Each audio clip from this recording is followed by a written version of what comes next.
Warahmatullahi wabarakatuh. Alhamdulillahil badi'il hadi ila bayani mahya'ir rasyadi. Salatullahi wa salamuhu ala man uyyida bi ahsanil hadithi a'ni ahmadah wa alihi wa sahbihi dhawil huda man syubbihu bi anjumin fil ihtida wa ba'd. Yang terhormat guru mulia kita Abu Yahya beserta keluarga, semoga Allah Subhanahu wa taala senantiasa memberikan kepada beliau umur yang panjang dalam ketaatan serta sehat wal afiat, mempermudah segala urusan beliau, baik urusan dunia maupun urusan akhiratnya, terutama urusan dakwahnya. Amin ya rabbal alamin. Terlebih kami hormati hadirin hadirat pemirsa Al-Bahjah TV dan pendengar setia radioku dimanapun anda berada.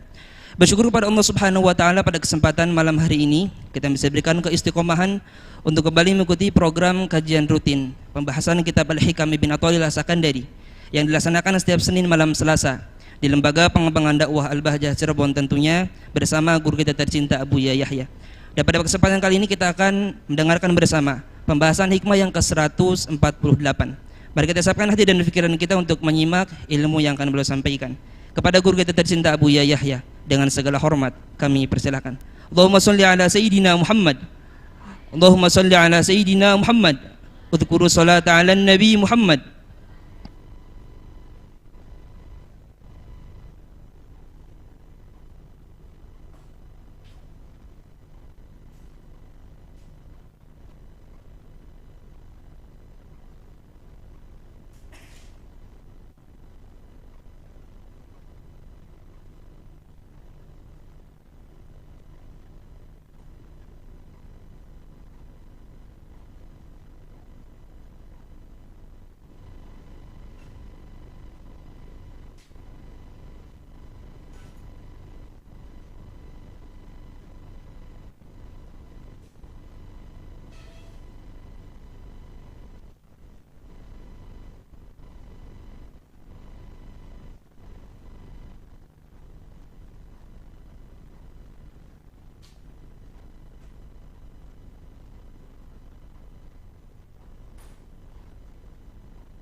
الفاتحة إلى حبيبنا رسول الله سيدنا محمد بن عبد الله وعلى آله وأصحابه وأزواجه وذريته أن الله يؤلي درجاته في الجنة وينفعنا بأسرارهم وأنوارهم وعلومهم في الدين والدنيا والآخرة.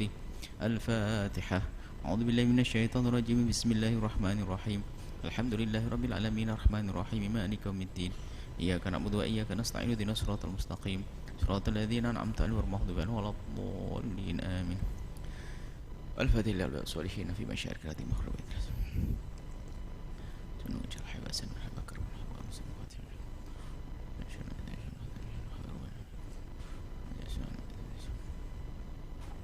أمواتنا أمواتكم وأموات المسلمين جميعا أن الله يغفر لهم ويرحمهم ويعلي درجات في الجنة وينفعنا بأسرارهم وأنوارهم وعلومهم في الدين والدنيا والآخرة.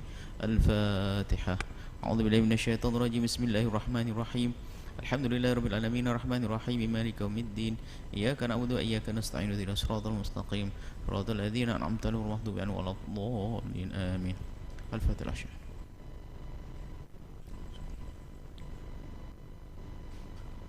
مشايخنا مشايخ الوالدين والإخوان وكل من حضر في هذا المجلس في كلمة غريب مسلم وكل من حضر في هذا المجلس والمنفقين والمتبرئين المحسنين المستمعين المشاهدين. أصفت علينا وعليهم فتوى العارفين ويغفر لنا ولهم ويهدينا وإيهم ويطول أمرنا وأمرهم في الطاعة والصحة والعافية وأسيء سكنا ويقضي حاجاتنا وأهدنا وبلها أملنا واجعل بيننا وبين مودة صادقة وسمح حفظي من أسأل الله دين الدنيا والآخرة. الفاتحة. أعوذ بالله من الشيطان الرجيم. بسم الله الرحمن الرحيم.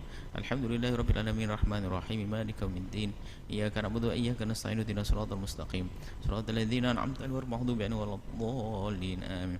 أستغفر الله العظيم أستغفر الله العظيم أستغفر الله العظيم أستغفر الله العظيم أستغفر الله العظيم أستغفر الله العظيم أستغفر الله العظيم أستغفر الله العظيم أستغفر الله العظيم أستغفر الله العظيم أستغفر الله العظيم أستغفر الله العظيم أستغفر الله العظيم العظيم أستغفر الله العظيم أستغفر الله العظيم أستغفر الله العظيم أستغفر الله العظيم أستغفر الله العظيم أستغفر الله العظيم أستغفر الله العظيم أستغفر الله العظيم أستغفر الله العظيم أستغفر الله العظيم أستغفر الله العظيم أستغفر الله العظيم أستغفر الله العظيم أستغفر الله أستغفر الله الله العظيم أستغفر الله العظيم أستغفر الله العظيم أستغفر الله العظيم أستغفر الله العظيم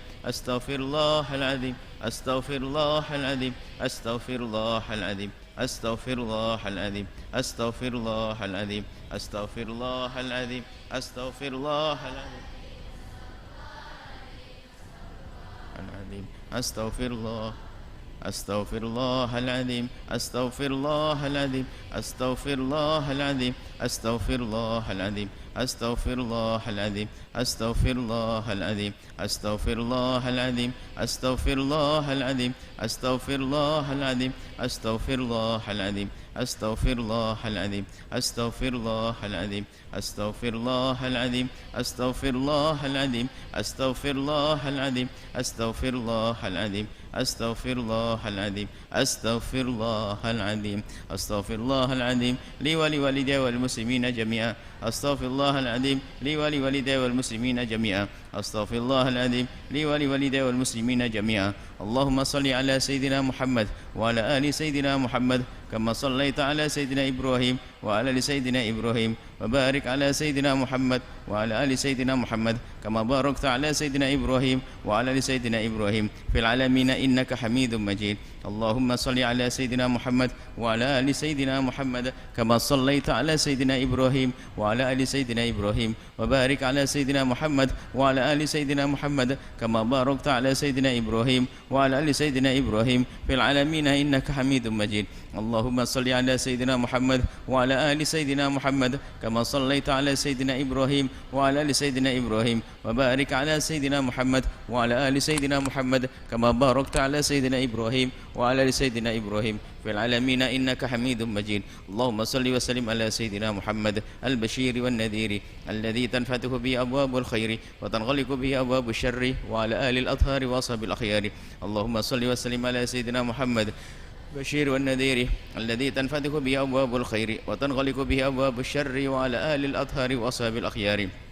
اللهم صل وسلم على سيدنا محمد البشير والنذير الذي تنفتح به أبواب الخير وتنغلق به أبواب الشر وعلى آل الأطهار وأصحاب الأخيار اللهم صل وسلم على سيدنا محمد البشير والنذير الذي تنفتح به أبواب الخير وتنغلق به أبواب الشر وعلى آل الأطهار وأصحاب الأخيار اللهم صل وسلم على سيدنا محمد البشير والنذير الذي تنفتح به أبواب الخير وتنغلق به أبواب الشر وعلى آل الأطهار وأصحاب الأخيار اللهم صل وسلم على سيدنا محمد البشير والنذير الذي تنفتح به أبواب الخير وتنغلق به أبواب الشر وعلى آل الأطهار وأصحاب الأخيار لا إله إلا أنت سبحانك إني كنت من الظالمين لا إله إلا أنت سبحانك إني كنت من الظالمين لا إله إلا أنت سبحانك إني كنت من الظالمين أعوذ بكلمات الله التامات من شر ما خلق أعوذ بكلمات الله التامات من شر ما خلق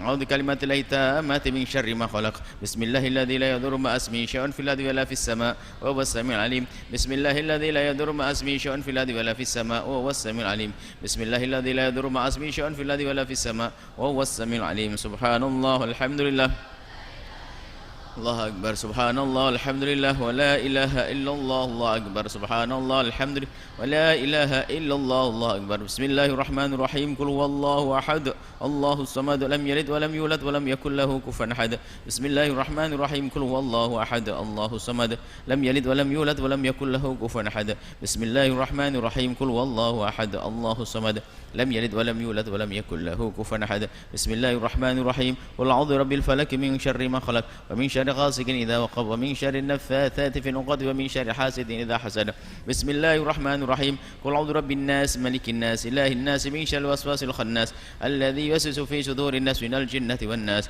بسم الله الرحمن الرحيم الحمد لله رب العالمين الرحمن الرحيم مالك يوم الدين إياك نعبد وإياك نستعين اهدنا الصراط المستقيم صراط الذين أنعمت عليهم غير المغضوب عليهم ولا الضالين آمين آمن الرسول بما أنزل إليه من ربه والمؤمنون كل آمن بالله وملائكته وكتبه ورسله لا نفرق بين أحد من رسله وقالوا سمعنا وأطعنا غفرانك ربنا وإليك المصير خلف الله نفسا إلا وسعها لها ما كسبت ولا ما اكتسبت ربنا لا تؤاخذنا إن نسينا وأخطأنا ربنا ولا تحمل علينا إسرا كما حملته على الذين من قبلنا ربنا ولا تحملنا ما لا طاقة لنا به واعف عنا واغفر لنا وارحمنا أنت مولانا فانصرنا على القوم الكافرين. Doa sendiri-sendiri sesuai dengan keinginan, dengan bahasa apapun yang kita mengerti. Sungguh Allah Maha Tahu.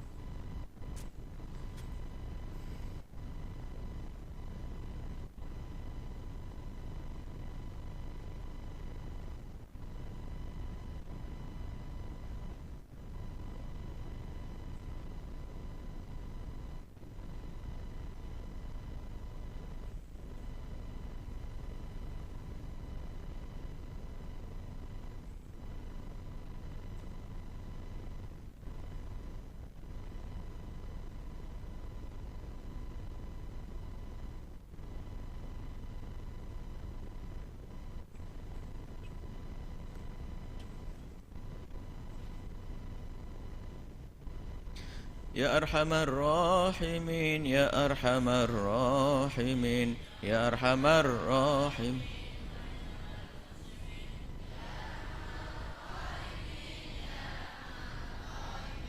يا أرحم الراحمين فرج على المسلمين يا أرحم الراحمين يا أرحم الراحمين يا أرحم الراحمين فرج على المسلمين. الفاتحة.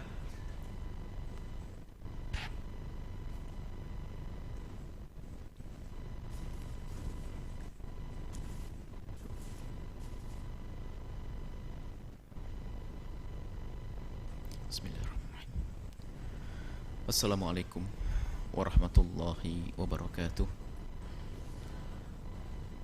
Alhamdulillahi nahmaduhu subhanahu wa ta'ala hamdan yuwafi ni'amahu wa yukafi mazidah. Ya Rabbana lakal hamdu kama yanbaghi li jalali wajhika wa 'azimi sultanik. Subhanaka la nuhsi thana'an 'alaika anta kama athnayta 'ala nafsik. Falakal hamdu wa lakal syukru 'ala dhalik.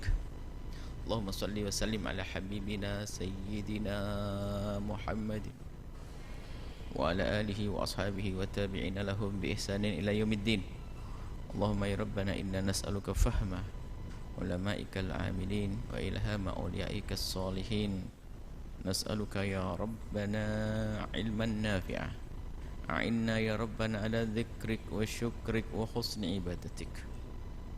Wa tahhir ya Rabbana qulubana minan nifaqi wal hiqdi wal kibri wal riya'i wal ujbi wa hubbid dunya. Urzuqna ya Rabbana tawbata qabla al-maut wa syahadata 'inda al-maut wal jannata ba'da al-maut. Amma ba'd. Yang sangat kami cintai, kami muliakan, perindu ridha Allah, pecinta baginda Nabi Muhammad sallallahu alaihi wasallam. Alhamdulillah kita bisa melanjutkan rutinitas kita, kegiatan kita untuk bersama-sama belajar dengan di bawah bimbingan Imam Ibn Atha'illah As-Sakandari. Dengan hikamnya kita berusaha untuk memahami hikmahnya Ibn Atha'illah agar kita bisa semakin baik berbenah, semakin baik bisa berbenah, menyadari kekurangan-kekurangan kita. Karena ilmu yang dihadirkan oleh Ibn Atha'illah As-Sakandari adalah ilmu insyaf, ilmu sadar, ilmu tasawuf. Dan seperti biasa sebelum kita baca hikmahnya Ibn Atha'illah, kita baca muqaddimah fiqhiyah, yaitu kitab Mukhtasar Abi Suja.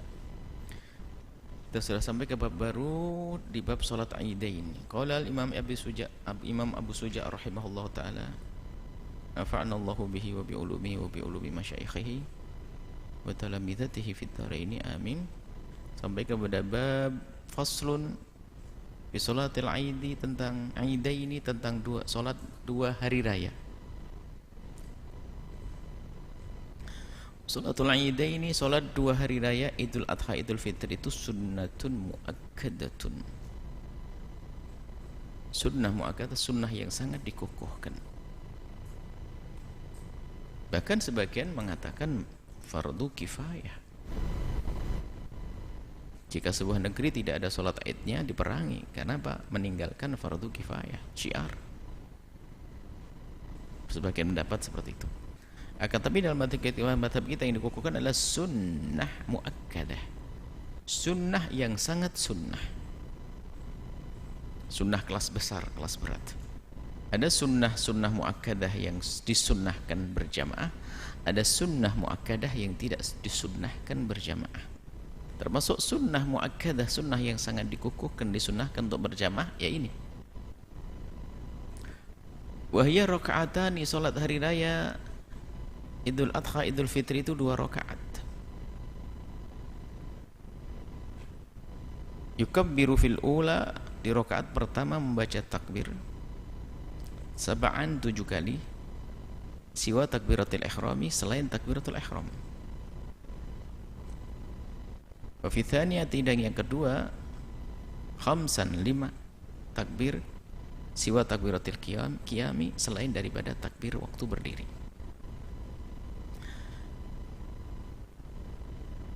Dua rakaat.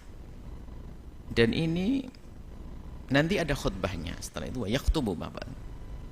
Tapi bagi siapapun yang enggak ada khutib, maka tetap disunahkan sholat hari raya Idul Fitri biarpun tanpa khutib, tanpa khutbah. Misalnya ini, mumpung ingat, takut kita tunda nanti tambah lupa.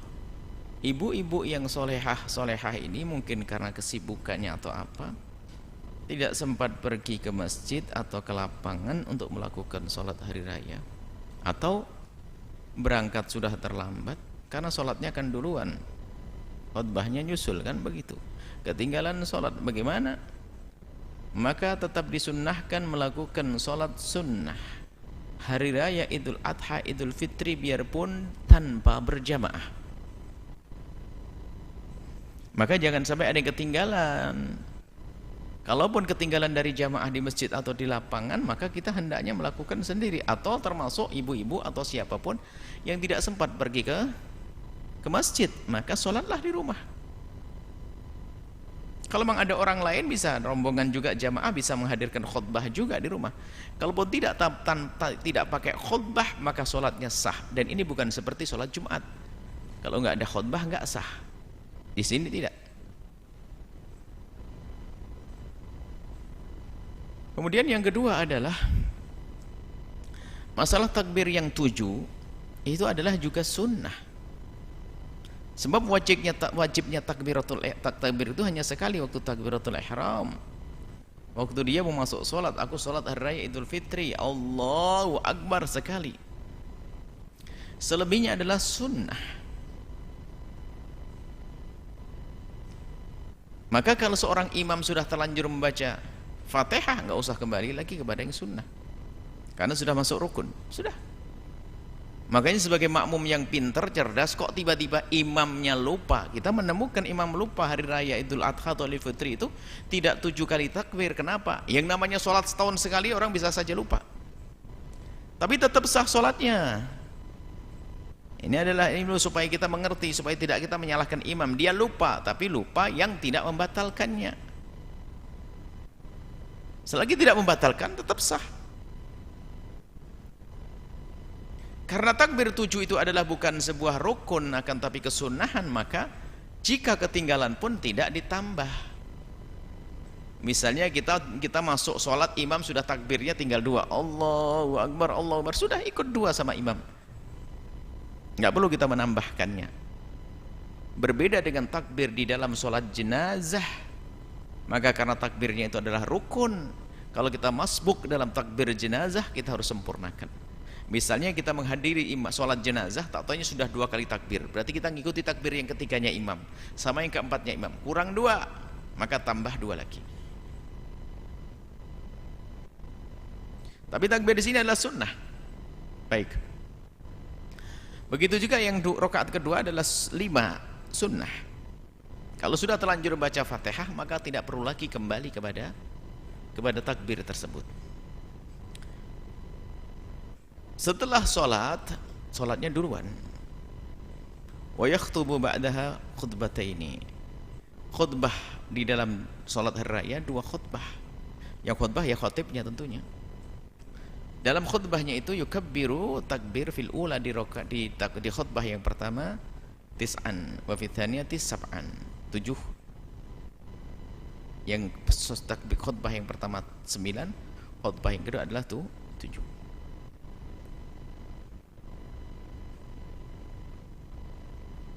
Nah, ini adalah masalah khutbah. Jadi khutbahnya menurut kebanyakan ulama, khususnya dalam mazhab Imam Syafi'i, khutbahnya adalah setelah sholatnya. Berbeda dengan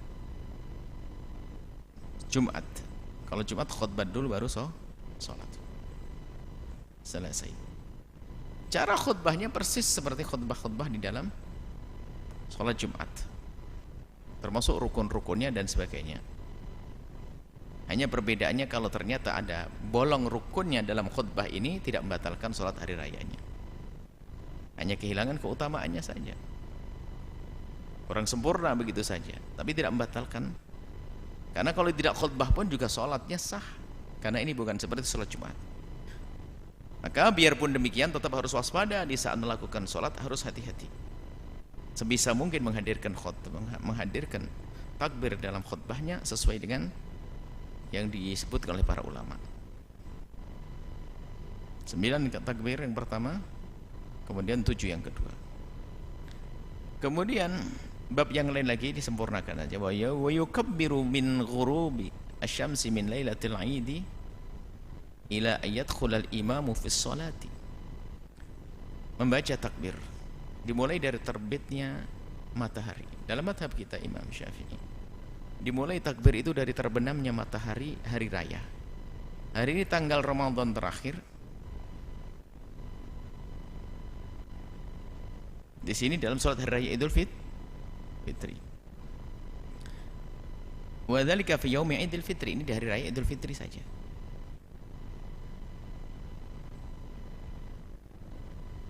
Nah, aslinya hari raya Idul Fitri itu adalah takbirnya takbir ini,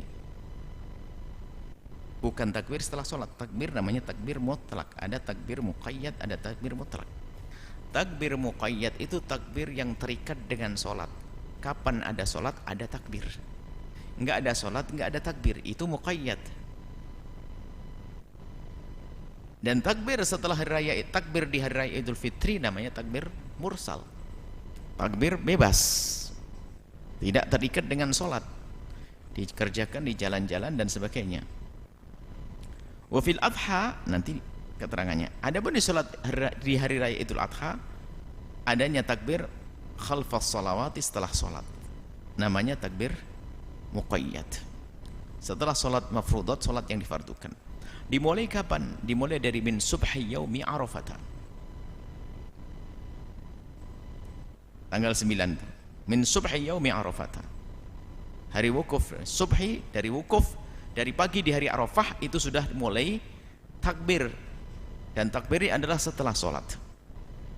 Ila al-asri, sampai hari asar, sampai waktu asar, fi akhiri ayyami tasyriki, di hari tasyrik. Jadi mulai dari subhi yaumi arafata, kemudian hari raya korban, tasyrik 1, tasyrik 2, tasyrik 3 sampai maghrib. Itu adalah takbir. Nah, tadi disebutkan bahwasanya hari raya Idul Fitri itu adanya hanya takbir mursal, begitu. Mursal artinya tidak ada takbir setelah sholat. Aslinya begitu dulu, supaya paham. Hari raya Idul Adha itu aslinya setelah sholat saja, tidak disebutkan tentang tidak selain sholat, tidak ada, seolah-olah begitu. Akan tapi setelah itu ulama menjelaskan khusus Idul Adha. Misalnya kita mulai dari Idul Adha. Idul Adha ada riwayat dari Sayyidina Umar bin Khattab dan Abdullah bin Umar meriwayatkan tentang bagaimana waktu dia berada di Mina membaca takbir selain di waktu sholat. Sehingga mereka mengatakan dikiaskan dengan hari raya Idul Fitri. Idul Fitri disamakan dengan hari raya Idul Adha. Akhirnya hari raya Idul Fitri itu yang semula adanya hanya takbir mursal, yaitu takbir yang bebas, maka menjadi disunnahkan juga di saat dibaca setelah sholat. Sampai dijelaskan Imam Nawawi dan yang lain menjelaskan bahwasanya ya takbir mursal itu maknanya artinya kan takbir setiap saat. Masa takbir setiap saat boleh, habis sholat jadi tidak boleh? Maksudnya bagi ini mengatakan bahwasanya memang betul habis sholat di hari raya Idul Fitri itu adanya hanya takbir mursal, takbir yang bebas. Habis sholat pun bisa kita masukkan karena itu adalah waktunya bebas, nggak terikat dengan waktu, hanya dipaskan dengan waktu sholat. Baik, kesimpulannya sudahlah, ini perbedaan di antara ulama dalam menjelaskan. Yang jelas di hari raya Idul Fitri semula ada takbir mursal, ada juga muqayyadnya. Sampai kapan waktunya berakhir? Sampai imam masuk, sampai berdiri di mimbar. Hari raya Idul Adha yang semula adalah muqayyad, semuanya habis sholat, dan itu sampai asar hari tasyrik. Akan tapi juga ada nanti mursalnya, yaitu di hari rayanya. Malam hari raya disamakan dengan hari raya Idul Fitri, sehingga habis maghrib kita menggemakan takbir hingga imam naik mimbar, selesai. Ini adalah masalah sholat hari raya, dan kita lanjutkan pada pertemuan yang akan datang di bab selanjutnya. Baik, kita langsung kepada hikmahnya Imam Ibn Atha'il As-Sakandari. Qala Imam Ibn Atha'il As-Sakandari rahimahullahu ta'ala, nafa'anna Allahu bi wa bi ulumihi wa bi ulumi masyaikhihi wa talamidatihi fid darin amin, ila anqal matali'ul anwari al-qulubu wal asraru. Matali' jamu matla'. Matla' samsi, tempat terbitnya matahari. Matla'ul anwar, tempat memancarnya cahaya. Ada cahaya, dari mana asal pancaran cahaya tersebut? Dikatakan hati dan asrar, sir hati. Kita bahas satu-satu. Apa yang dimaksud dengan pancaran? Matla', tempat memancarnya cahaya. Cahaya adalah ya cahaya, baik hissi atau maknawi. Baik cahaya hissi yang bisa diindra oleh mata, atau cahaya maknawi, itu artinya sesuatu yang memberikan kepada kita penerang menuju jalan tertentu yang kita tuju. Jika cahaya hissi, ini lampu senter menghantarkan kita kepada tujuan kita. Mobil secantik, sebagus apapun mobil, kalau ternyata nggak ada lampunya malam hari nggak jalan, sudah nggak berguna. Mobil mewah termahal seluruh dunia tapi tidak berlampu, nggak bisa dipakai. Maka begitu pentingnya cahaya ini yang hissi. Maknawi juga begitu, bagi siapapun lah ini. Tujuan kita yang paling agung adalah mencari ridha Allah. Artinya kita selama ini menjadi as-salik, ahli suluk. As-salik, orang yang menapakkan kakinya di dalam menjalani perjalanan menuju kepada Allah Subhanahu wa ta'ala. Ahli tarbiyah, ahli tasawuf, ahli suluk. Menuju kepada Allah itu dengan apa? Ya amal zahir ini, biarpun asasnya batin, ntar dulu asasnya. Amal zahir ini loh menuju kepada Allah. Apa sih maksud orang menuju kepada Allah? Dia adalah menuju kepada Allah. Diam tok dekem begitu enggak. Terlihat darinya apa? Perilakunya, perbuatannya. Perbuatannya, apakah perbuatan berkenaan tentang urusan kegiatan-kegiatan, gerakan tangan, kaki dan sebagainya, pandangan mata? Maka kalau memang dia betul menuju kepada Allah, lihat, akan terlihat dari pandangan matanya, pandangan mata yang benar. Sehingga matanya itu mata punya nilai ibadah. Nah ini, ingin menggunakan matanya untuk kepada Allah, ingin menjadikan tangannya kepada Allah, ingin menjadikan hartanya kepada Allah, ingin. Lah di saat orang ingin menuju kepada Allah, ingin selamat, maka ini perlu namanya pancaran, perlu cahaya pembimbing.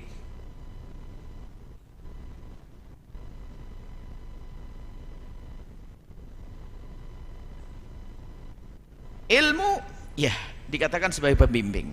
Tapi ilmu itu pun tidak akan punya makna kecuali dirasakan oleh qalb, hati. Makanya ntar dulu kita bahas dulu.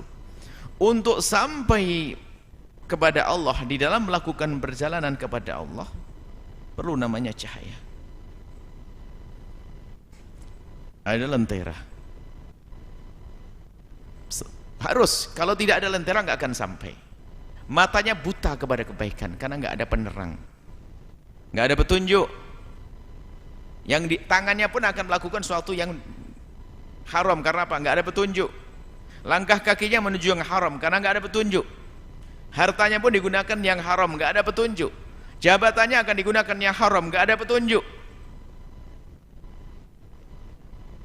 Tapi ada orang seperti Umar bin Abdul Aziz, lihat, punya harta digunakan untuk kebaikan, punya mata digunakan untuk kebaikan, punya tangan digunakan untuk kebaikan, kakinya digunakan untuk kebaikan, jabatannya digunakan untuk kebaikan.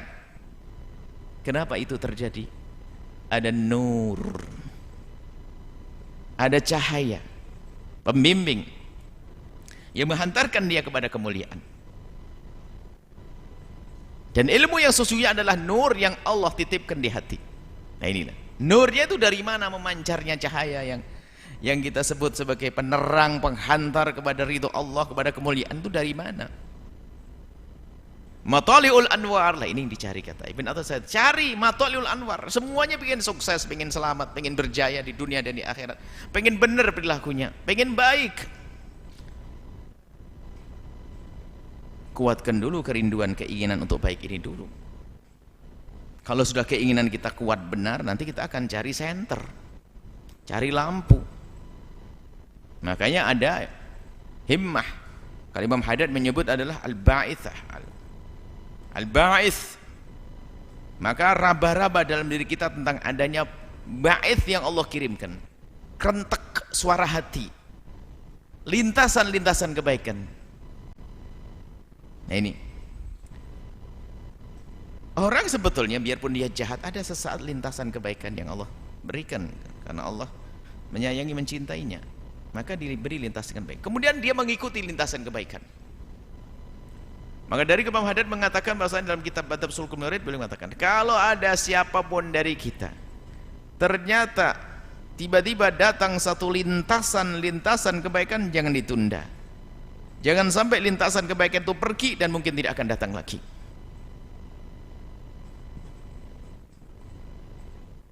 Lah itu himmah, semangat,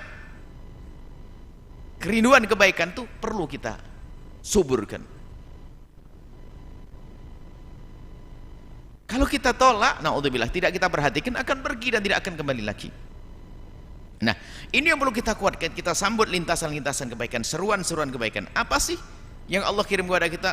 Pengen melakukan kebaikan, pengen berbuat baik, pengen membuat kemuliaan, pengen menolong, pengen belajar, pengen menjadi orang-orang yang mulia. Terus itu dikuatkan, dibesarkan semangat. Nah, kalau sudah semangat kita besar untuk menjadi orang benar, untuk menjadi orang selamat, untuk menjadi orang berguna, maka ketahuilah akan muncul setelah itu ada semangat. Dengan apa aku harus bisa menjalani itu semuanya? Maka ibaratnya kalau kita betul harus pergi, sementara jalan adalah gelap, kita akan mencari lentera untuk menjadi penerang. Nah, setelah ada benar himmah ini, kemudian dibarengi dengan apa? Pahami dari mana memancarnya cahaya agar kita bisa dengan semangat kita menuju Allah itu sukses. Tanyakan orang paling badung, pengen masuk surga enggak? Pengen masuk surga. Dasar kau masuk neraka mau? Enggak mau. Duh. Cuman karena enggak punya lentera, enggak punya nur, enggak punya anwar tadi, maka lihat, dia rindu surga hanya sekedar rindu, tapi tidak pernah berusaha untuk mengejarnya. Fahamkan dulu makna ini, makna pentingnya cahaya ini. Dan apa itu, dari mana munculnya cahaya ini? Dikatakan oleh Imam Ibn Attal As-Sakandari, baru kita masuk, al-qulub wal asrar. Qulub itu hati, hati kita. Asrar adalah keadaan halnya hati. Hati itulah yang menjadikan seseorang punya rasa mahabbah, cinta, punya rasa takut, punya rasa takdim, pengagungan. Ini hati. Akan kita bawa kemana ini? Hati ini akan kita jadikan apa ini? Kita akan, apa yang kita ambil dari hati kita? Cahaya yang akan menghantarkan kita menuju kepada Allah Subhanahu wa taala. Maka di sini hati dulu yang perlu kita benahi agar bisa memancarkan cahaya. Kalau hatinya gelap, maka bagaimana cahaya akan bisa memancar?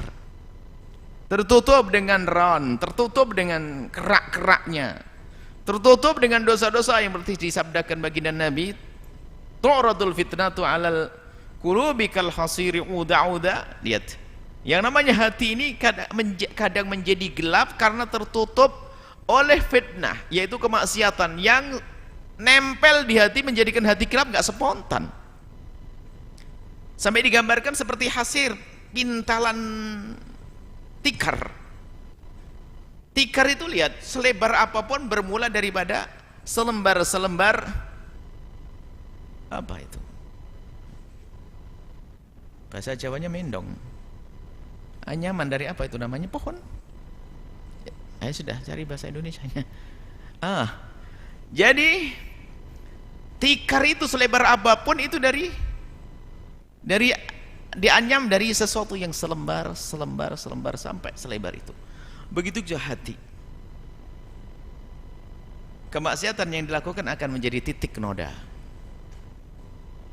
Titik-titik noda ini terus, jika tidak segera dihapus dengan tobat, dengan penyesalan, maka titik noda akan ditambah dengan titik noda yang lain lagi, akan ditambah titik noda yang lain lagi, akan ditambah dengan titik noda yang lain lagi. Biarpun itu titik dan titik akan bisa menjadi gelap.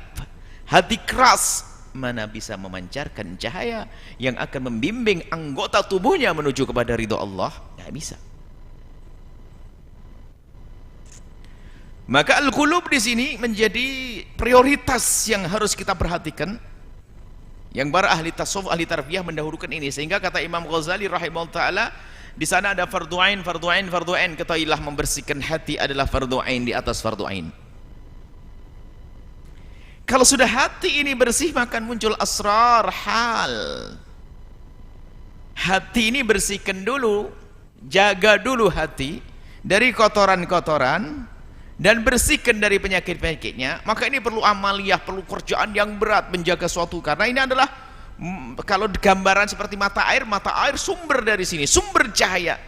Maka ini prosesnya berat, perlu namanya mujahadah, membersihkan kerak-kerak yang menyelimutinya, yang ditempel oleh hawa nafsu kita, sehingga hawa nafsu sering menyelimuti hati, sehingga hati tidak bisa melihat lagi kebenaran, tidak bisa memancar lagi. Makanya ada suatu ilmu yang namanya jihadun nafsi, memerangi hawa nafsu. Nah, memerangi hawa nafsu, dan hawa nafsu ini akan menelurkan bermacam-macam penyakit.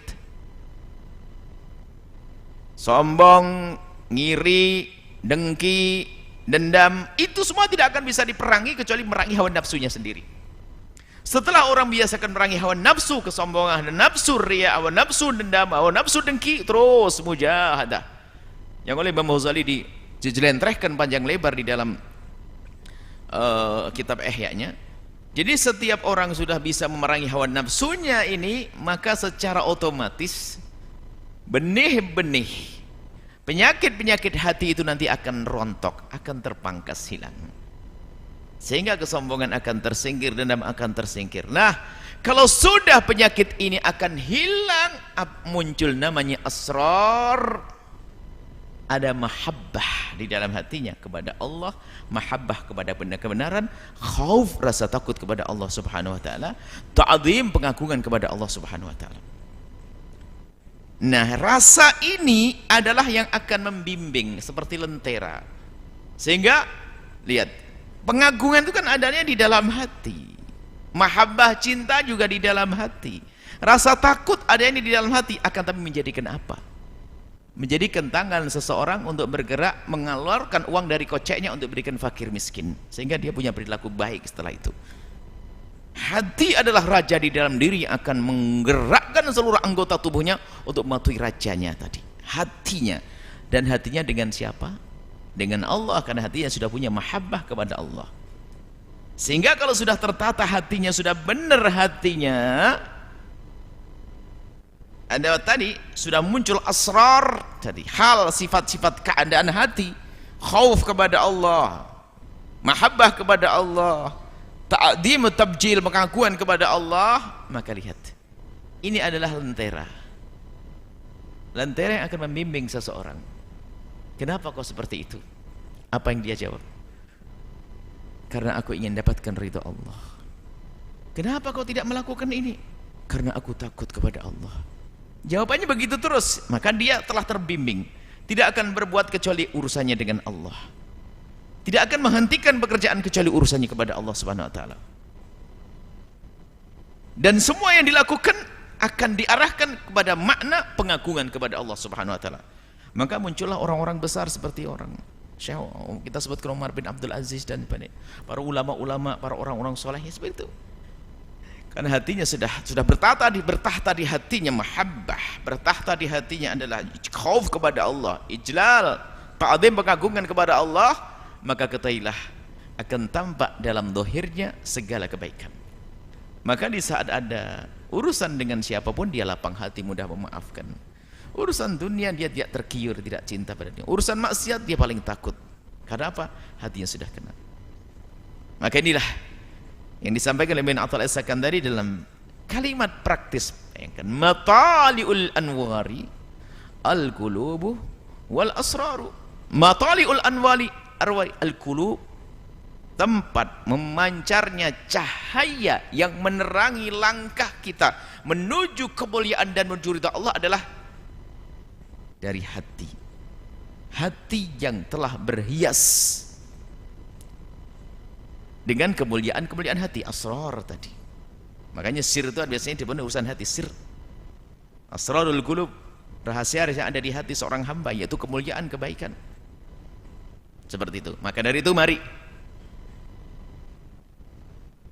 sambil kita berusaha untuk mendekatkan kepada Allah dengan amaliyah zahir, yang menuntut ilmu, yang beribadah, yang berusaha menderma, akan tapi jangan lupa kebaikan kita ini akan menjadi benar kalau sudah dari pancaran hati. Maka mari kita biasakan untuk membersihkan hati kita, perangi dari sifat, perangi hawa nafsu kita yang mengajarkan kepada kita kesombongan. Gara-gara ilmu sedikit sudah sombong, gara-gara punya harta sedikit sudah sombong, punya tahta sedikit sombong. Kalau orang begini nggak bisa berbuat baik, karena Allah nggak akan sampai sedekah pun hanya untuk gedekan kesombongannya kok.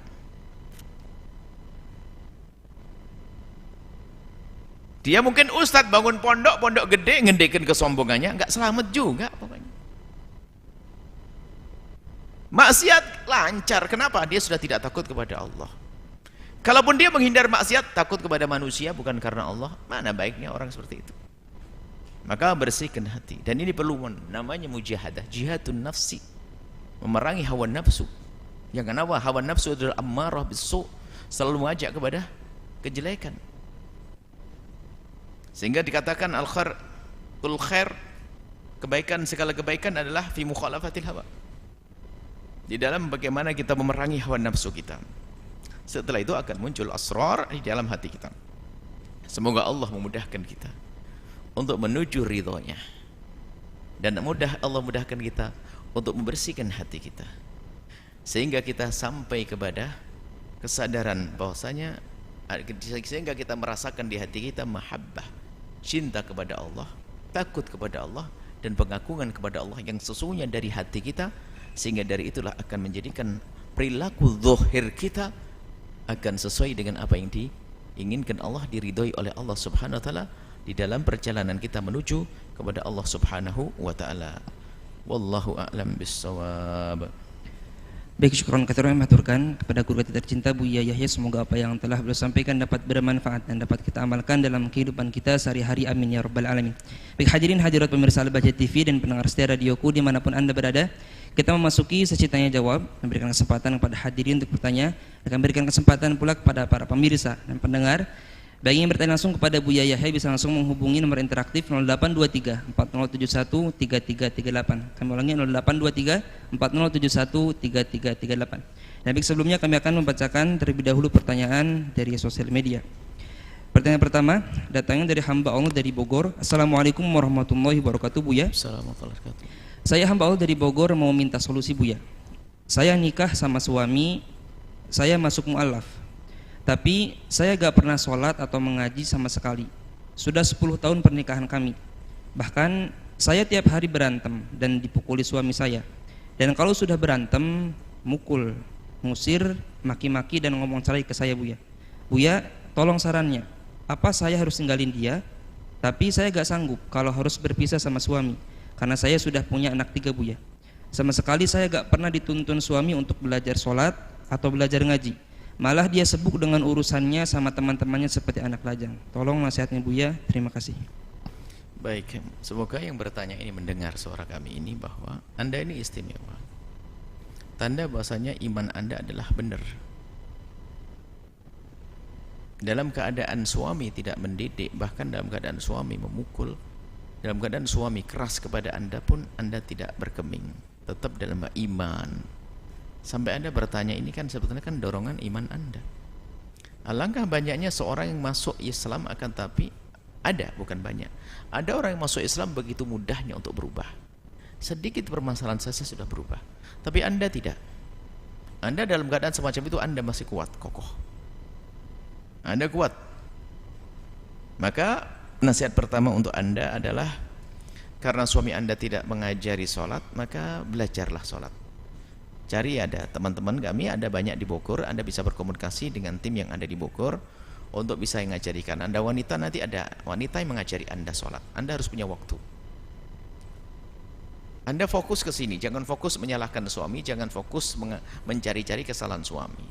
Nanti Anda tidak akan ada kemajuan. Sekarang karena sholat adalah sebuah kewajiban dan Anda sendiri harus berbenah agar menghadap kepada Allah dengan ridhonya, Anda sudah menjadi ahli la ilallah, maka Anda fokus kepada ini. Sisihkan waktu Anda sebisa mungkin untuk bisa melakukan sholat.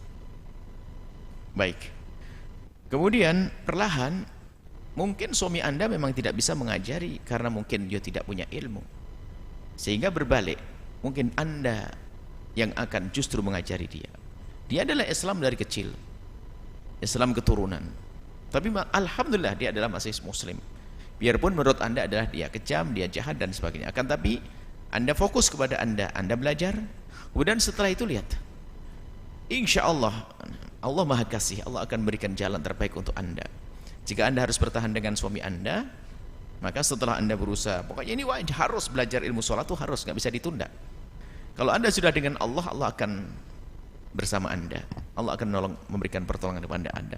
Apakah Allah memberikan pertolongan dengan cara memberikan kesadaran, tobat kepada suami Anda lalu menjadi sangat baik? Bisa, nggak mustahil bagi Allah. Atau ternyata Allah pilihkan jalan untuk Anda yang terbaik, meninggalkan suami. Tapi itu adalah babnya nanti, jangan bicara tentang perpisahan. Anda sendiri berat untuk berpisah. Anda fokus kepada diri Anda sendiri, belajar, kemudian benahi diri Anda dan kuatkan iman Anda, dan ingat saudara Anda banyak. Kami semua adalah kaum muslimin saudara Anda. Saudara Anda. Jangan khawatir, insya Allah kita akan sama tolong menolong. Kalau masuk urusan belajar, insya Allah nanti akan, kalau Anda bisa komunikasi, sekarang zaman modern, bisa melalui media-media. Anda bisa duduk di dapur sambil nunggu menanak nasi, Anda bisa belajar ilmu sholat dan sebagainya. Yang jelas kerinduan Anda untuk mencari kebaikan dengan bertanya ini suburkan, sehingga menjadi kerinduan Anda untuk belajar dan belajar. Adapun jika suami Anda mendengar suara ini, wahai suami yang dikatakan katanya Anda melakukan kekerasan kepada istri, maka kami sampaikan kepada Anda, istri Anda bukan merendahkan Anda yang demikian ini. Istri Anda sangat sayang kepada Anda. Istri Anda merindukan Anda menjadi laki-laki istimewa, itu laki-laki yang baik, penuh kelembutan, ngajari sholat.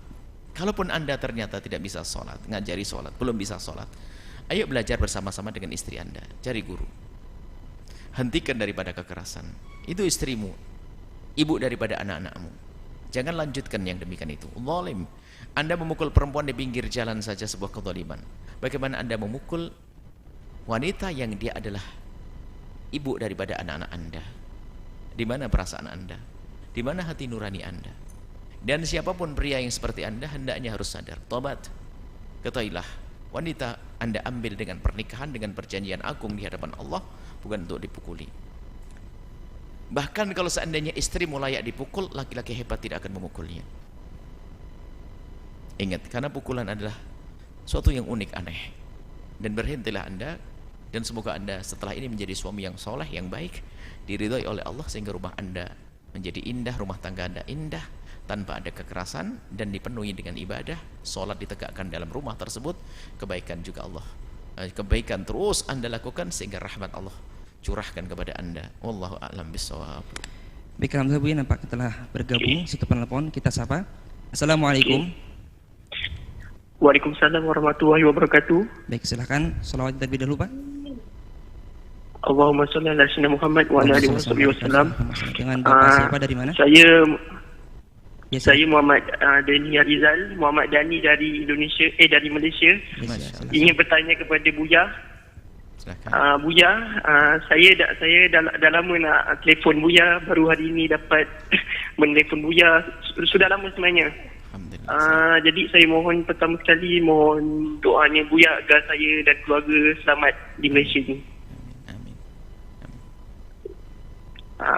Yang terdahulu saya ingin mohon ijazah dari Buya sebab saya sedang belajar mengikuti kajian Buya. Mohon ijazah daripada Buya, ijazah ilmunya. Amin, insyaallah. Baik, sama. Yang lain ada enggak? Soalan saya macam ni. Ayah saya sakit hampir 2 tahun. Ayah saya sakit. Jadi saya sedang berusaha untuk mengajar ayah saya cara solat, cara ibadah, Al-Quran dan sebagainya. Jadi ayah saya ni stroke, iaitu stroke di bahagian otaknya, sehingga dia sukar untuk memahami apa yang saya cakap. Jadi saya pun berusaha untuk mengajarnya ilmu agama, terutamanya ilmu itu saya ambil daripada Buya. Saya pelajari daripada ilmu Buya dan saya ajarkan untuk ayah saya setiap kali maghrib. Jadi persoalan saya macam ni, bagaimana saya nak istiqamah dalam mengajarkan ilmu itu? Sebab kadang saya ada rasa ada sibuk bekerja, kadang saya juga ada banyak hal, kadang ada kesabaran tu macam kurang Buya. Jadi saya macam mana nak atasi perasaan-perasaan yang menjadi penghalang untuk saya istiqamah untuk mengajar bukan ayah saya saja, keluarga saya macam tu. Itu persoalan saya. Itu saja. Maafkan Buya, mohon doanya. Waalaikumsalam warahmatullahi wabarakatuh. Assalamualaikum warahmatullahi wabarakatuh. Assalamualaikum. Masyaallah, subhanallah. Anda anak soleh, anak baik, tidak berpikir tentang diri, sudah jauh Anda berpikir tentang bagaimana mengajarkan ilmu kepada keluarga. Maka semoga ilmu yang Anda dapat dari kami menjadi sebab kami diampuni oleh Allah, diangkat derajat kami oleh Allah. Semoga ilmu Anda manfaat untuk diri Anda dan keluarga Anda. Dan semua ilmu yang Anda dapat adalah bisa Anda sampaikan. Karena memang ilmu akan semakin berkembang kalau disampaikan. Khususnya siapa? Orang-orang dekat. Wa'angdzir, Nabi disuruh memberikan peringatan dimulai daripada al-ashirah, orang-orang dekat. Orang-orang yang Anda cintai, termasuk ayah Anda, istri, kalau sudah menikah, anak-anak dan sebagainya. Seperti itu. Sampaikan semampu Anda untuk menyampaikan. Yang tidak Anda ketahui jangan disampaikan. Sampaikan yang Anda faham. Sebab yang kami sampaikan tidak semua adalah ilmu berat, ilmu akhlak, ilmu akidah, ilmu ini, akan tapi ada ilmu akhlak, adab yang semua orang bisa mencerna dan bisa menyampaikannya. Berkenaan dengan ayahanda Anda, Masya Allah, Anda baik. Sambil Anda melayani ayahanda Anda yang sakit stroke di otak tadi, Anda doakan kami dan doakan semuanya para pemirsa pendengar. Karena Anda mengabdi kepada ayah itu penuh berkah. Dan kami sampaikan kepada siapapun, banyak di antara kita ini yang hanya peduli tentang fisiknya orang tua yang lagi sakit, tidak memikirkan tentang ibadahnya. Subhanallah. Berani mungkin bisa saja memberikan upah pengobatan di rumah sakit dengan biaya yang ribuan ringgit barangkali, untuk dimasukkan hospital 5 ribuan ringgit nih orang Malaysia ya, ribuan ringgit, tapi tak bisa memberi kepada satu orang upah untuk mengajari sholat, biarpun hanya 50 ringgit atau mungkin 10 ringgit per sholat, atau 100 ringgit per bulan, atau 300 ringgit. Artinya apa? Banyak di antara kita ini salah, sehingga kita ini sering memikirkan fisik zahirnya, batinnya tidak. Maka Anda cerdas. Di samping Anda berusaha untuk memberikan obat kepada ayahanda melalui medis, melalui dokter, akan tapi di sisi lain Anda perhatikan ibadahnya. Tapi ingat, di saat kita mengajari ibadah orang sakit beda dengan kita mengajari orang sehat. Banyak hal yang boleh ditinggalkan oleh orang sakit. Artinya permudah. Anda bimbing semampunya. Kalau ternyata adalah karena stroke di otak ya. Stroke dari otaknya, stroke di bagian kiri karena otaknya. Stroke di bagian kirinya, di kiri apa? Kiri tadi ya.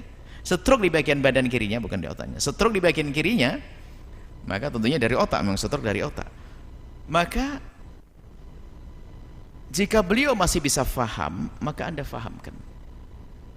Adapun gerakan tidak harus. Ingat kemarin Anda bertanya, tidak boleh kita membimbing sholat orang sakit dengan cara kita menggerakkan mereka dengan tangan kita, dengan anggota tubuh kita, menyiksa mereka.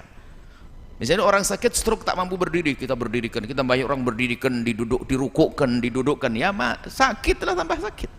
Jadi selagi dia tak bisa berdiri, tak bisa bangkit, maka biarkan seperti itu, tinggal kita bimbing. Hanya ingat, selagi tidak bisa bangun, kita hadapkan kakinya ke arah kiblat, kita letakkan di punggung, di tengkuk kita sedikit sesuatu yang mengganjal agar lebih tinggi, agar wajahnya bisa menghadap ke kiblat. Kemudian Anda bimbing dengan bacaan-bacaan seperti itu, dipermudah, jangan disuruh.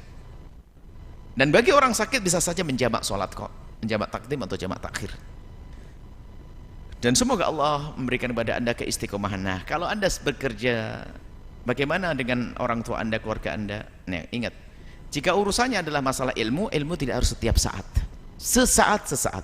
Mungkin di saat Anda bertemu, Anda berilmunya. Tapi urusan melayani zahirnya, mungkin yang akan membersihkannya, memwudukkannya, itu mungkin Anda perlu sisihkan rezeki Anda untuk membayar siapapun. Kalau memang tidak ada sanak, kerabat dan saudara, Anda bayar siapapun untuk bisa menjaga orang tua Anda. Anda bekerja, iya, tapi suruh menjaga. Istimewa Anda. Ketahuilah, kemuliaan itu nanti dengan berbakti pada orang tua akan dibuka segala keberkahan. Maka jangan sampai kita teledor rahmat ini. Berlomba-lomba kita berebut dengan sanak kerabat dan saudara kita. Hendaknya kita menjadi orang nomor satu yang akan melayani orang tua kita di saat mereka membutuhkan kita. Insya Allah semoga ada dijaga oleh Allah dan diberi keistiqomahan dan diberi oleh Allah kemudian dalam mengabdi kepada orang tua dan diterima oleh Allah, dan Allah memberikan balasan kebaikan di dunia dan di akhirat. Dan semoga orang tua Anda diberi kesehatan dan semua dari kita diberi kesehatan. Wallahu a'lam bishawab. Baik, kemudian pertanyaan selanjutnya Buya datang dari hamba Allah dari Batam. Assalamualaikum warahmatullahi wabarakatuh Buya. Saya Mbak dari Batam mau bertanya Buya, apakah boleh Buya tempat sholat imam agak ditinggikan sedikit dari makmum, sekitar 3 atau 5 cm? Mohon pencerahannya Buya, soalnya di kampung saya ada seorang imam yang gak mau sholat di tempat imam karena tempatnya lebih tinggi dari makmum. Mohon pencerahannya Buya, terima kasih. Kami sampaikan, imam itu ada benernya. Omongan imam, apa yang dilakukan imam ada benernya. Tapi biarpun benar, tidak semestinya seperti itu. Jadi begini, di dalam madhab Imam Syafi'i, dalam fikih Syafi'i dijelaskan bahwa hendaknya tempat imam itu jangan lebih tinggi dari tempatnya makmum. Kalau ditinggikan, itu kan pembahasan fikih, dan itu benar, yang dibaca oleh imam tersebut benar. Anda jangan menyalahkan beliau. Ini kaidah, jangan biasa menyalahkan orang. Karena imam waktu mengatakan seperti itu, dia ada sandarannya, karena dia membaca kitab fikih. Seperti di Fathul Mu'in disebutkan masalah yang demikian itu. Jadi makruh kalau ada imam tempatnya lebih tinggi daripada makmum. Dan kemakruhan ini bisa jadi menjadi sebab hilangnya keutamaan berjamaah. Karena berpegang dengan ini, maka imam itu tidak mau. maka imam itu tidak salah. Anda jangan salahkan imam yang seperti itu. Tapi kami sampaikan kepada imam juga, kalau Anda masuk satu kampung, itu jangan masuknya, kalau kita ingin membuat perubahan tentunya dengan yang lembut dan baik. Jangan membuat orang kesal kepada kita, itu salah cara dakwah kita. Bukan kita protesnya tidak mau menjadi imam, mungkin kita berkata, kita mundur, kita tidak di mihrabnya, mundur sedikit ke belakang. Kenapa kok Ustaz semacam itu, Ustaz? Disampaikan pelan-pelan. Jangan sampai kita hanya, oh tidak benar gini. Lah ini kita kurang bijak. Kalau kita mengatakan ini nggak benar, kita keluarkan duit untuk menggantinya. Gitu. Jangan hanya mengatakan nggak boleh, nggak ini, nanti kita tidak keluar duit. Mikir dia, cari sumbangan untuk bikin masjid aja, repotnya nggak beres-beres. Sekarang giliran jadi mau dibongkar. Akhirnya Ustadz bisa dimusuhi. Maka jadilah Anda Ustadz yang bijak. Ya akhi, ya ikhwani, alangkah indahnya kalau seandainya ini nanti dikurangi, dipangkas, dipendekin biar sama, biar sempurna dalam sholat berjamaah kita. Nah seperti itu. Jadi Anda sebagai imam tuh bijak, jangan bikin mereka kesel. Kemudian jika ternyata Anda harus sholat di tempat tersebut karena Anda awal datang, khutbah Jumat, habis khutbah Jumat jadi imam, jamaahnya padat, Anda akan menggeser shaf ke belakang, wah ribut, bikin masalah juga. Bijak perlu, baca di kitab Fathul Mu'in, akan menjadi makruh. Setelah itu ulama berbeda pendapat, seberapa tinggi yang dikatakan makruh. Pertama mengatakan yang penting tinggi sudah dikatakan makruh. Yang kedua tidak dikatakan makruh. Yang dikatakan makruh adalah tinggi yang sekiranya kita itu kalau ke sana jadi susah. Berarti ngelompat begini kira-kira. Jadi ada perbedaan di dalam memahami masalah ini. Jadi sebagai imam, ustadz ya luas sedikit dong. Anda pengen berprinsip, oke, tapi jangan bikin kesel orang. Ini ilmunya, hikmah itu begini. Jadi ternyata ulama sendiri yang mengatakan itu makruh, tidak satu kata bahasanya, tidak setiap yang tinggi. Setinggi seperti apa sih? Ada yang mengatakan apakah sejengkal, apakah ini. Ada yang mengatakan pokoknya sampai ke sana itu. Bahkan sebagian mengatakan apa? Ada yang mengatakan bahasanya, pokoknya kalau seandainya kita ngelewati imam tuh nggak nyentuh, berarti imamnya tinggi banget di atas kita. Seandainya kita mau nerobos belakangnya nggak nyentuh. Loh, ada pendapat begitu? Iya ada memang. Berarti kan satu masjid atau di atas begini bawah tanpa ada udzur lah. Artinya ini masih ada perbedaan di antara ulama madhab Imam Syafi'i juga. Maka sebagai ustadz yang luas dong, bacaannya sedikit diperlebar supaya apa? Tidak bikin kesel orang kampung. Tapi Anda sebagai jamaah kalau ada ustadz begitu tuh benar sudah, karena dia ada yang dibaca. Kita maka mengajari bijak di dua belah pihak ini memang betul-betul berat ini. Dari jamaah yang bijak jadi imam yang bijak. Makanya suatu ketika kita pergi ke masjid, saya tidak bisa mengatakan harus dirubah pelan-pelan kecuali saya ngeluarkan duit. Tanya tekli berapa biayanya, keramik berapa biayanya, sama semennya berapa, sama tukangnya berapa, kecantikannya bagaimana nanti. Nah, saya keluar duit baru bisa ganti nanti. Setelah itu kami ingatkan kepada semuanya, alangkah indahnya kalau Anda bangun masjid minta petunjuk kepada orang yang ngerti hukumnya, termasuk masalah mihrab jangan ditinggikan supaya tidak ada pertanyaan seperti tadi ya. Mihrabnya jangan ditinggikan.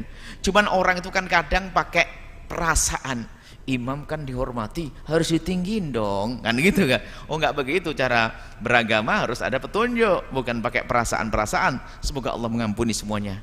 Dan tolong setelah itu di kampung Anda jangan ribut dengan ustadz tersebut.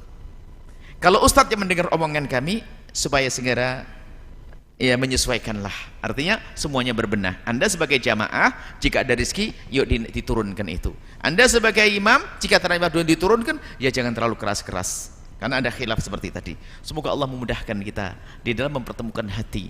Semoga Allah menjadikan kita hamba saling mencintai karena Allah. Tidak ada permusuhan, tidak ada kebencian, tidak ada dendam di antara kita. Wallahu a'lam bishawab. Baik, alhamdulillah telah bergabung kembali satu penelpon. Kita sapa terlebih dahulu. Assalamualaikum. Waalaikumsalam. Baik, salawatnya terlebih dahulu Ibu. Allahumma sholli ala sayyidina Muhammad. Allahumma sholli ala Muhammad. Dengan Ibu siapa, dari mana? Anissa dari Bandung. Bandung, silahkan bisa langsung bertanya kepada Buya. Assalamualaikum Buya. Assalamualaikum warahmatullahi wabarakatuh. Izin bertanya, maaf kalau saya deg-degan banget soalnya masih dilanda penyakit waswas najis Buya. Jadi waktu itu di kerudung saya itu kayak bau pesing kucing Buya. Gimana? Tapi itu saya tidak Di kerudung ada seperti bau bau. pesing Sebentar, kucing. sebentar Ibu. Di mana Ibu? Di mana? Jadi waktu itu di kerudung saya itu seperti bau kencing kucing gitu. Tapi saya tidak tahu itu apa gitu Buya. Tapi waktu itu udah saya abaikan gitu, tapi sampai sekarang masih kepikiran. Terus satu lagi Buya, saya kan di tempat. Terus kenapa? Setelah ini dengan kerudung itu kenapa? Apa bunyinya dengan kerudung? Oh iya, maksudnya jadi takutnya itu tuh kencing kucing Buya, tapi saya tidak tahu itu apa gitu. Nggak, apakah Anda sudah sholat dengan kerudung atau kerudung biarin dia dicuci, karena kencing dicuci. Maksudnya Anda kenapa dengan kerudung itu apa yang terjadi? Ya jadi was-was Buya, saya nggak tahu itu tuh air Kerudungnya biasa sudah dicuci. atau Kerudungnya sudah pergi kan? Atau kasih sudah, orang tapi kerudungnya? waktu itu dipakai buat nyetrika gitu, jadi takutnya ngerembet ke baju yang lain gitu Buya. Baik. Terus ada pertanyaan lagi yang kedua, jadi tempat cuci di kos saya itu ada pembuangannya. Itu kalau misalkan ada najis, Apa itu? apalagi ada najis, Tempat apa? Pembuangan. tempat tempat cuci baju di saya itu ada pembuangannya seperti WC gitu Buya. Itu kalau misalkan ada najis itu langsung siram aja pakai air atau gimana? Soalnya di kos saya itu banyak sekali Buya kotoran cicak yang tiap hari itu Cicak. selalu ada. Ya gitu Buya, banyak sekali. Mungkin itu aja Buya. Baik, mohon maaf. Anda was-was. Terima kasih Buya. Assalamualaikum Sama-sama. warahmatullahi wabarakatuh. Anda mau diobati ya dari jauh? Pak, ini harus keras sedikit dengan orang. Mohon maaf ini. Anda bertanya lembut tapi saya jawabnya keras. Ya. Anda bertanya lembut sekali, tapi saya jawabnya keras. Kalau lembut sama lembut tidak ketemu nanti ya. Keras bahasanya Anda bahaya, punya penyakit bahaya sendiri. Anda dengar bahasanya, Anda tidak usah mikir tentang kerudung dipakai setrika. Ingat, kerudung Anda sudah kering. Jangan kira-kira basah. Kering dengan kering tidak akan memindahkan najis. Sudah selesai. Kalau orang berpikir tentang najis sambung menyambung, mati langsung esok hari. Saya beli laptop. Laptop itu saya beli di toko sana. Ternyata dari Jepang. Jepang itu orang makan babi, nggak pernah nyuci 7 kali. Berarti pasti menyentuh laptop saya ini. Lalu setelah itu apa? Dikubur besok hari Anda. Ya, keras kan saya ngomong. Nggak boleh seperti itu. Justru Anda ini berlebihan tanato. Yang Nabi murka, Nabi marah dengan orang yang seperti itu. Sudah, jangan dianggap itu najis, selesai. Jangan dianggap lagi, jangan pikir tentang kucing. Nanti kalau sampai Anda parah-parah betul dikatakan, Anda harus diikutkan dengan madhabnya orang yang mengatakan kucing tidak najis. Mungkin harus saya beri seperti ini kalau Anda was-wasnya sudah berat. Kalau memang was-was Anda sudah berat banget, khusus spesial bagi orang was-was. Yang nggak was-was nggak boleh ngambil pendapat ini. Yang nggak was-was nggak boleh ngambil pendapat ini. Bahwasanya bagi orang yang kena was-was seperti Anda, kami sampaikan, dan karena Anda sudah terlanjur bertanya kepada saya, Anda harus percaya. Bagi Anda saja, maka air kencing kucing tidak najis. Ayo, mau apa Anda? Ayo. Mau pusing lagi sudah.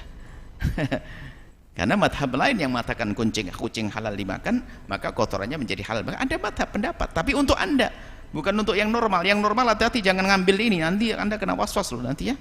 Saya tidak mau menyampaikan ini pengobatan bagi orang penyakit. Orang penyakit itu macam-macam ya. Orang penyakit segala macam. Orang penyakit kan obatnya kan pahit-pahit, kan gitu. Seperti Anda ini. Jadi ini adalah solusi buat Anda. Dan setelah itu Anda sembuh insya Allah. Kemudian masalah sama cicak dan sebagainya Anda jangan pikirin, sudahlah. Anda harus ikutkan dengan orang yang mengatakan kotoran-kotoran cicak tidak najis. Sudah selesai. Tapi hanya spesial orang seperti Anda. Ingat, yang lain tidak boleh dengar ini. Ya, kenapa? Ini adalah untuk solusi. Solusi beri yang gampang untuk orang semuanya. Karena kasihan kalau orang kena was-was terus. Jangan dipotong ya, ini jawaban begini dipotong nanti jadikan fitnah, nanti ada isu Buya ya mengatakan air kencing. Wah, ini heboh juga nanti. Nah, ini rame, tidak begitu. Nah, semoga dijauhkan dari fitnah ini. Ya, jadi seperti itu. Sudah, Anda jangan pikiran, biar Anda tenang setelah itu. Sudah selesai.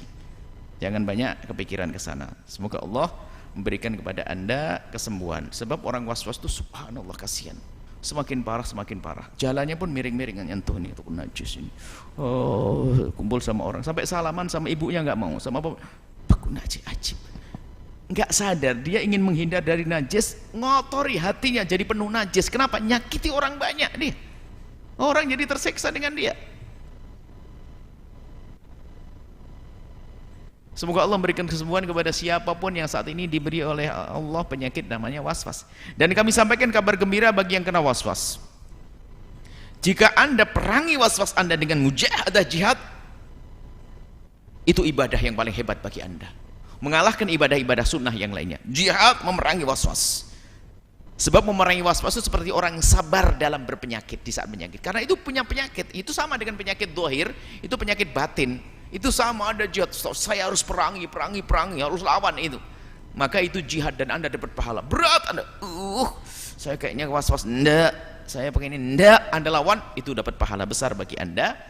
Dan hingga sampai sembuh nanti. Wallahu a'lam bissawab. Baik, memberikan kesempatan kepada hadirin untuk bertanya. Dari jamaah laki-laki 1 pertanyaan, jamaah perempuan 1 pertanyaan.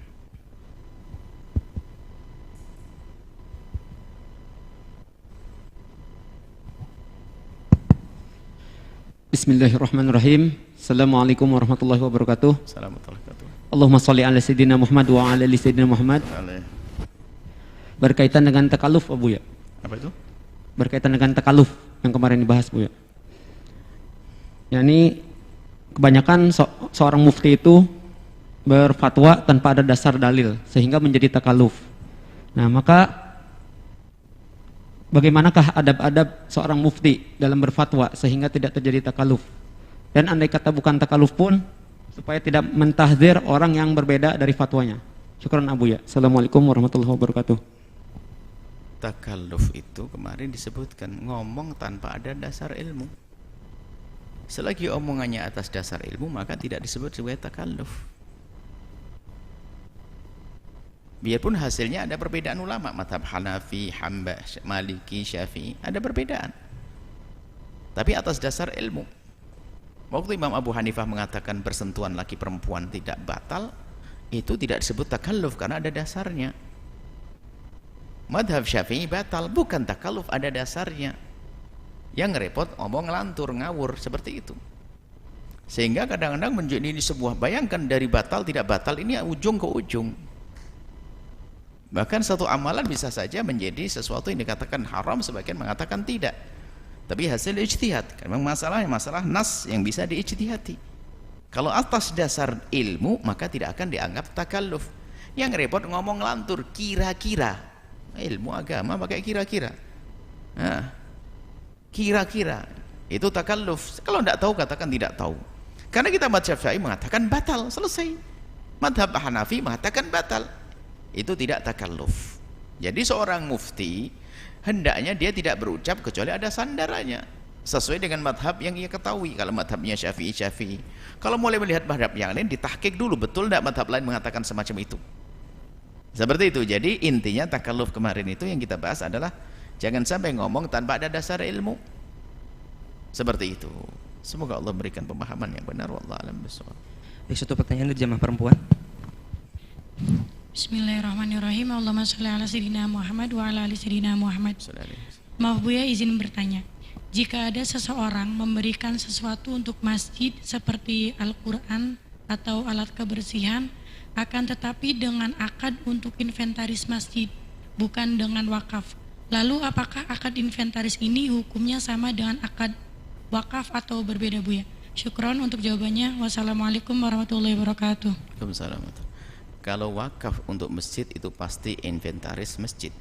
Tapi kalau inventaris masjid belum tentu wakaf. Karena ini mobil saya berikan untuk masjid, inventaris masjid, bisa digunakan untuk keperluan apa saja, untuk menolong orang di luar. Inventaris masjid, milik masjid. Kalau wakaf untuk masjid pasti jadi inventaris masjid. Tapi kalau inventaris masjid, milik masjid, tidak, belum tentu barang wakaf. Bisa saja sesuatu ada orang memberikan tapi tidak sifatnya wakaf, atau penghasilan dari ada masjid yang misalnya ada bidang usahanya dan sebagainya, atau terang-terang orang tidak menjadikan wakaf. Jadi kalau inventaris masjid belum tentu semuanya wakaf, belum tentu semuanya wakaf. Bisa jadi misalnya begini, saya berikan ini ke masjid, tapi ini adalah untuk masjid, tapi penggunaannya adalah untuk macam-macam, kayak mobil tadi, bisa. Tapi kalau sudah wakaf untuk masjid, ya pasti milik masjid. Wakaf hukumnya beda, tidak bisa dibawa kemana-mana.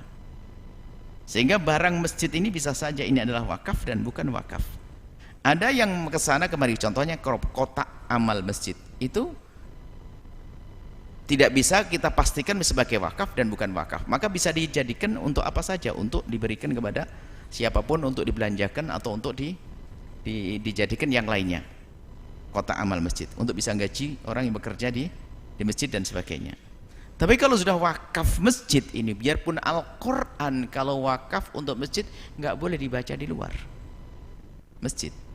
Ingat, karpet masjid, pernah juga kejadian di sini, rupanya anak-anak santri saking polosnya, mungkin santri baru, karpet masjid ditarik buat, nah ini nggak bisa.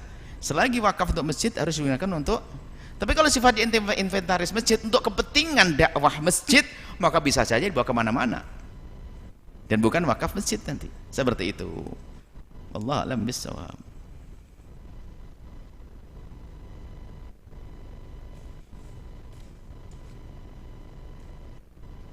Jangan lupa untuk menginformasikan kepada yang lainnya tentang Facebook baru kami. Jadi ada Facebook baru, yang dulu Facebook Buya Yahya sudah ditutup, saya ganti dengan Buya Yahya Official. Linknya adalah www.facebook.com/Buya Yahya Official. Mohon disampaikan, dan Anda menyampaikan bagian daripada dakwah, karena termasuk Facebook ini adalah cara yang mudah untuk bisa menyampaikan pesan-pesan kepada yang lainnya. Kemudian juga jangan ragu untuk bergabung dengan program proyek akhirat pembebasan tanah. Yang belum bergabung segera bergabung, jangan sampai Anda tertinggal dari rombongan kemuliaan.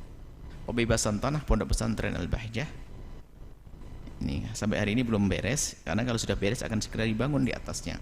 Langsung ke Bank Syariah Mandiri, nomor rekening 777-444-1179, kode bank 451, atas nama Wakaf Tanah dan Bangunan Al-Bahjah. Informasi dan konfirmasi langsung saya ke 0853-1122-2225. Baik. Infak tua asuh, kemudian setelah infak orang tua asuh santri. Banknya Bank Syariah Mandiri, ini Syariah Mandiri. Kemarin kayak dirubah, tetap betul. Bank Syariah Indonesia atau Syariah Mandiri? Baik.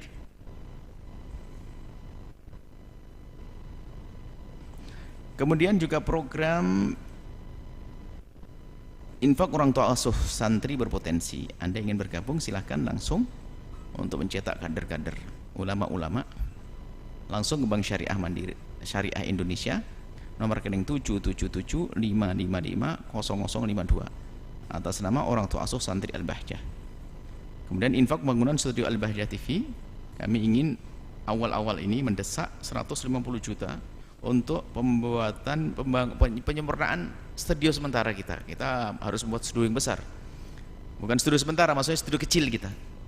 Bank Syariah Indonesia, nomor rekening 7311-555-558 atas nama Al-Bahjah TV. Kemudian program wakaf tanah Al-Bahjah ini diulang lagi. Wah ya, ini berarti ini yang betul, yang tadi itu. Program wakaf tanah diulang lagi, ya nggak apa-apa itu. Diulang lagi di sini, makanya satu saja nanti. Yang tadi, cuman banknya bukan Bank Syariah Mandiri, jadi Bank Syariah Indonesia, nomor rekening 777-444-1179. Kurang lebihnya kalau Anda, kurang lebihnya dihargai per meter itu 100.000 rupiah. Jadi Anda bisa mengambil 10 meter, Yang ngambil 1 meter pun bukan berarti ini di kuburnya cuman di surga cuma dapat 1 meter, enggak. Jadi gede di surga nanti. Infak Center Al-Bahjah untuk pengembangan dakwah operasional pondok pesantren. Langsung Bank Syariah Indonesia nomor rekening 7200 4292, Bank Syariah Indonesia nomor rekening 7400 7333. Kemudian juga Zakat Center. Kita juga ada rekening zakat, bagi ingin membayar zakat silakan. Anda langsung, tapi ingat zakat tidak dimakan santri, zakat tidak diberikan untuk membangun pondok dan tidak untuk membebaskan tanah, tapi akan diberikan kepada yang berhak dari kaum fakir dan miskin. Langsung saja ke Bank Syariah Indonesia nomor rekening 07200 4 2000 atas nama Yayasan Al-Bahjah. Kemudian juga infak sosial bantu korban bencana alam dan atau korban atau bencana-bencana yang sifatnya lokal atau kecil-kecil, bukan harus bencana gede, akan tapi sosial, intinya dana sosial untuk bantuan. Salurkan langsung ke Bank Muamalat Indonesia, Bank Muamalat nomor rekening 13901231123. Kemudian Bank Syariah Indonesia nomor rekening 75100022223. Kemudian kok diulang 2 kali ini bagaimana? Bank Oh ya, diulang 2 kali juga ini. Bank Muamalat nomor rekening. Baik. Masya Allah. Taib, supaya tidak terulang lagi. Cukup insya Allah. Adapun informasi pendidikan ada SD, SMP, SMA, Al-Bahjah formal. Ada pendidikan non formal, tahfidzul Quran dan tafakuh itu pesantren salaf untuk kelas dewasa yang belajar agama saja. Untuk pendaftarannya silahkan langsung. Untuk SMA kalau tidak salah sudah ditutup untuk pusat. SMP juga sudah ditutup untuk pusat. Tinggal mungkin cabang-cabang yang ada seperti Jamblang, Buyut, Blitar, Tulungagung, Cianjur, Batam dan yang lainnya. Maka langsung saja ke informasinya. Ada yang non formal untuk tafakuh mencetak para ulama ustadz ini, langsung aja informasi ke Ustadz Gunawan 0821 7046 1846, Ustadz Ari 0857 2467 6697. Mari kita tutup doa. Bismillahirrahmanirrahim. Alhamdulillahirabbil alamin. Allahumma shalli ala sayyidina Muhammad wa sayyidina Muhammad. Allahumma ya Allah, ya Rahman, ya Rahim, ya Rahman, ya Rahim. Pandang kami dengan kasih sayang-Mu ya Allah, dengan cinta darimu, agar kami bisa berkasih sayang dengan sesama kami, agar kami bisa hidup dengan saling mencintai di antara kami. Ya Allah, mudahkan segala urusan kami, lahir batin, dunia akhirat, diri dan keluarga kami. Ampuni orang tua kami dan guru-guru kami, berikan kasih sayang-Mu kepada mereka ya Allah. Semua dari kami ya Allah, yang sempit rezeki lapangkan dengan rezeki yang halal penuh berkah, yang sakit sembuhkan, yang punya hutang mudahkan dalam bayar hutang. Dan kami mohon ya Allah, jauhkan kami dari kebencian, kedengkian serta dendam di antara kami, ganti dengan cinta dan kasih sayang ya Allah. Kami mohon ya Allah, angkat wabah dari kami ya Allah, dari negeri ini ya Allah, ganti dengan rahmat dan kasih sayang-Mu ya Allah. Engkau yang menurunkan dan hanya Engkau yang bisa mengangkat. Kami hanya berusaha menghindar dan menghindar, akan tapi hanya Engkau yang bisa menjauhkan ya Allah.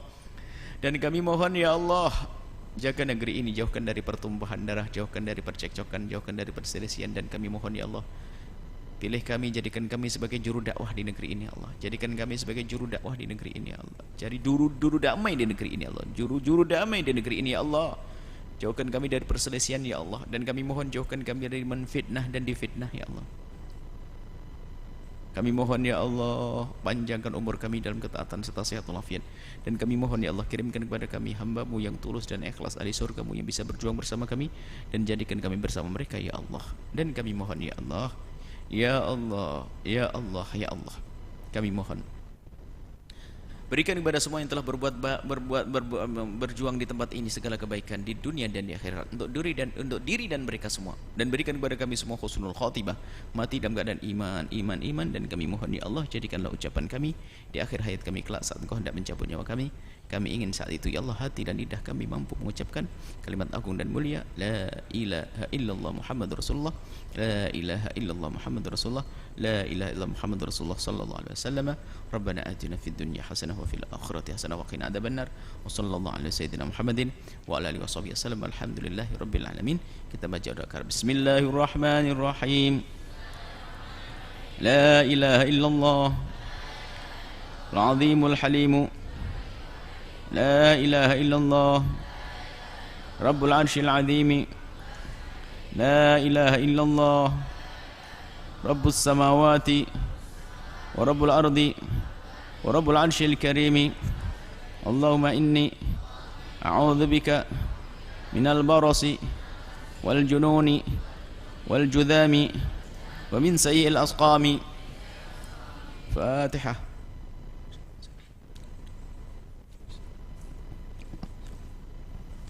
Bila taufiq wal hidayah. Assalamualaikum warahmatullahi wabarakatuh. Waalaikumsalam warahmatullahi wabarakatuh. Baik hadirin hadirat pemirsa Al-Bahjah TV dan pendengar setia radioku dimanapun anda berada. Demikian majlis pada kesempatan kali ini. Dan jangan lewatkan kami akan kembali bersama anda setiap Kamis malam Jumat dalam program penjabaran syarah Mutiara Hikmah guru kita tercinta Abu Yahya. Dan akhirnya saya Muhammad Farhan Nawawi dan segenap yang bertugas mohon pamit undur diri. Terima kasih atas perhatian anda semua. Kita tutup dengan doa kafaratul majlis. Subhanakallahumma bihamdika asyhadu an la ilaha illa anta astaghfiruka wa atubu ilaik. Wassalamualaikum warahmatullahi wabarakatuh.